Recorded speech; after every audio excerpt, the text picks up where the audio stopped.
Hello दोस्तों, आप सभी लोगों का हमारे चैनल में स्वागत है। तो दोस्तों, आइए जानते हैं एक और नई कहानी भगवान बुद्ध के बारे में, जो बहुत ही महत्वपूर्ण कहानी है, जिसको सुनकर आपके जीवन में बहुत अच्छा बदलाव आएगा।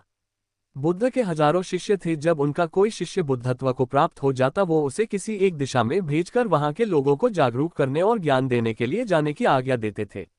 बुद्ध का एक शिष्य बुद्ध के संदिग्ध में 6 वर्षों से था। वो एक दिन महात्मा बुद्ध के पास आया और बुद्ध से कहा, हे बुद्ध, मुझे आपके पास है 6 साल हो गए, मेरे बाद कितने शिष्य आए, उन्हें आपने इस बीच किसी एक दिशा में ज्ञान देने के लिए भेजा, लेकिन मुझे अभी तक नहीं भेजा। क्या मुझे अभी तक बुद्धत्व प्राप्त नहीं हुआ? बुद्ध मुस्कुराए और बोले, ये तो तुम्हें खुद समझना होगा कि तुम्हें बुद्धत्व प्राप्त हुआ है या नहीं। शिष्य बोला, हे बुद्ध, आपने मुझे इन 6 सालों में जो भी उपदेश दिया, मुझे वो सब याद है।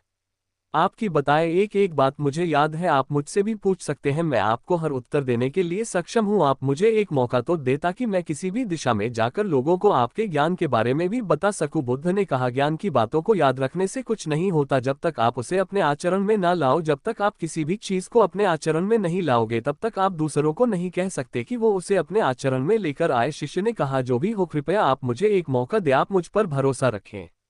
मैं सभी को अपने ज्ञान से प्रभावित कर सकता हूं। मैं लोगों को ऐसी बातें बता सकता हूं जिससे उनके जीवन में शांति आएगी और वो शांतिपूर्ण अपना जीवन जी सकेंगे। बुद्ध ने कहा, अभी तुम तैयार नहीं हो, जब तुम तैयार हो जाओगे, मैं तुम्हें खुद सही मार्ग पर जाने के लिए कहूंगा। शिष्य ने कहा, क्यों बुद्ध, आपने मुझे इन 6 वर्षों में इतना भी ज्ञान नहीं दिया जिससे मैं लोगों को प्रभावित कर सकूं। बुद्ध ने कहा, ठीक है, तुम पूर्व दिशा की तरफ जाओ, वहां तुम्हें एक गाँव मिलेगा, उससे तुम भिक्षा मांग कर लाओ और वहां के लोगों को अपने ज्ञान से मदद करना। कल सुबह तुम वहां अकेले जाना और शाम को आकर मुझे बताना तुमने कैसे वहां के लोगों की मदद की। वह शिष्य ये सब सुनकर बेहद खुश हो गया और बुद्ध का आशीर्वाद लेकर चला गया। और वह रात भर ज्ञान समेटता रहा और मन ही मन सोच रहा था कि मैं कल ऐसे ज्ञान की छाप छोड़ूंगा कि वहां के लोगों के साथ बुद्ध भी मुझसे प्रभावित हो जाएंगे। सुबह उठकर वो महात्मा बुद्ध को प्रणाम करने गया। उन्हें प्रणाम कर वह पूर्व की तरफ निकल गया। शाम को जब वह वापस आया तो बुद्ध ने देखा कि उस शिष्य के माथे पर चोट लगी है और खून बह रहा है। बुद्ध ने उसे पट्टी की और पूछा, तुम्हें ये चोट कैसे लगी?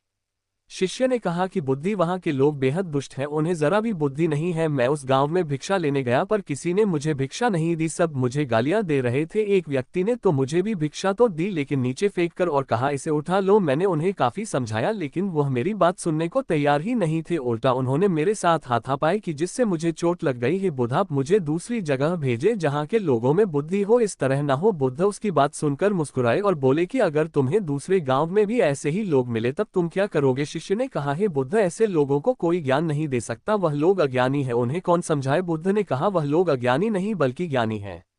उनके पास बहुत बुद्धि है, परंतु उनके पास खुद का ज्ञान है। अब अगर तुम किसी दूसरे के ज्ञान को चोट पहुंचाओगे तो वह कुछ तो कहेंगे ही। तुम्हें ऐसे लोग हर जगह मिलेंगे, तब तुम अपना ज्ञान उन्हें कैसे दोगे? बुद्ध ने शिष्य को कहा कि आज तुम आराम करो, कल शाम को मेरे पास आना। शिष्य बुद्ध को प्रणाम करके चला गया। अगली शाम जब वह वापस बुद्ध के पास आया, तब वहां एक और बुद्ध का शिष्य मौजूद था। उनके हाथ में चोट लगी हुई थी। बुद्ध ने उस शिष्य के हाथ पर चोट देख उस पर पट्टी की और उस शिष्य से पूछा कि तुम्हें ये चोट कैसे लगी?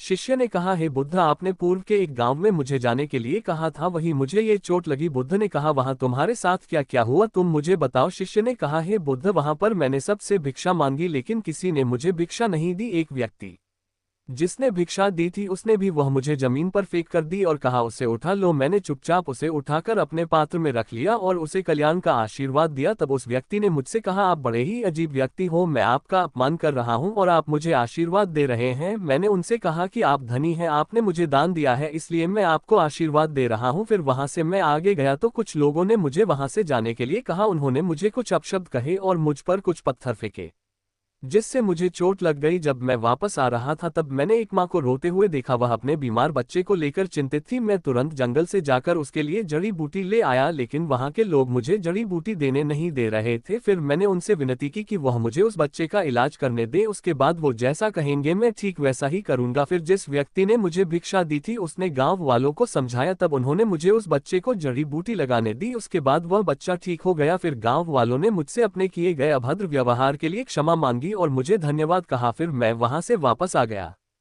हे बुद्ध, आपसे एक विनती है। उस गांव के लोग बहुत भोले भाले और सीधे हैं, क्या मैं रोज उसी गांव में जाकर भिक्षा मांग सकता हूँ? ये सभी बात वो पहला शिष्य भी सुन रहा था। उसने ये सुनते ही बुद्ध के चरणों में गिरकर कहा कि हे बुद्ध, मैं समझ गया हूँ कि अभी मैं उस लायक नहीं हुआ कि दूसरों को ज्ञान दे सकूं। बुद्ध ने कहा, हमें बाहर वैसे ही लोग दिखाई देते हैं जैसे हम भीतर से होते हैं। जब तक हम स्वयं को नहीं बदलते तब तक हम किसी को भी नहीं बदल सकते। खुद में परिवर्तन करना बेहद जरूरी है। कोई भी बात बताने से पहले उसे आचरण में लाना बेहद जरूरी है, क्योंकि आचरण में लाई हुई चीज को बताना समझाना बहुत आसान होता है और उसे लोग बेहद आसानी से अच्छे से समझ पाते हैं। दोस्तों, आपने क्या सीखा इस कहानी से जरूर बताएं। इस कहानी का निष्कर्ष है, दोस्तों, हम सभी को ऐसा लगता है कि हमने जो कुछ भी सीखा है वह हमको दूसरों को सिखाना चाहिए, लेकिन हम जाने अनजाने में दूसरों को सिखाने के चक्कर में हम कभी कभी गलत साबित हो जाते हैं। तो इसलिए दोस्तों, अगर आप किसी को भी कोई भी सुझाव देने के लिए जाते हैं, आप कोई भी चीज सिखाने के लिए जाते हैं, तो सबसे पहले आप उस कार्य को संपूर्ण रूप से और सही ढंग से अच्छे से सीख जाएं। और आपको जब ये पक्का प्रूफ मिल जाए कि अब मैं इस कार्य को संपूर्ण रूप से सीख चुका हूं, अब मैं दूसरों को सिखा सकता हूं, तभी आप दूसरों को सिखाने के लिए जाए, अन्यथा आपके साथ दुर्व्यवहार हो सकता है और आपको क्षति भी पहुंच सकती है। दोस्तों, भगवान बुद्ध की इस कहानी के बारे में अगर जानकर आपको अच्छा लगा हो तो अपने दोस्तों के साथ शेयर जरूर करें और चैनल को लाइक और सब्सक्राइब जरूर करें। धन्यवाद।